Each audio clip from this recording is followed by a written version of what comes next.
Half of Ukraine's grain exports crossed the Black Sea to nations around the world. But after July's attack on the Kerch Bridge, linking Russia and Crimea, they stopped. That's when Moscow quit a deal with the UN and Turkey to ensure safe passage. Ankara is now seeking to persuade Russia to return to the agreement under which Odessa seaports ship tens of millions of tons of grain. The two men last met in Sochi just over a year ago, after the grain deal was reached. Now, the Russian president is refusing to allow safe passage for more than 20% of the world's grain supply.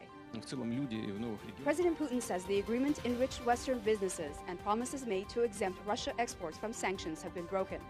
A sentiment echoed by the Russian foreign minister during a meeting with his Turkish counterpart in Moscow last week.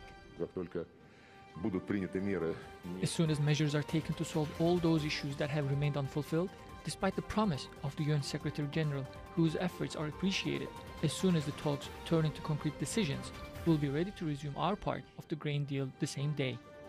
Those measures Moscow wants include the reconnection of the Russian Agriculture Bank to the SWIFT international payment system that was cut off by the EU in June last year. And although Russia's grain and fertilizer exports are not subject to Western sanctions, it says curbs on payments, insurance, and logistics are hampering shipments, and it wants them lifted. The UN Secretary General says he has sent a letter to the Russian foreign minister urging resolution.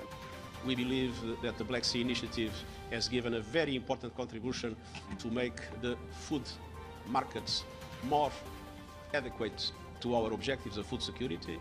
But Russia's foreign minister says nothing in this new proposal guarantees Russia's demands will be met. President Vladimir Putin's summer residence, Recep, an imposing Stalin-era palace near here, is where he will host his Turkish counterpart on Monday.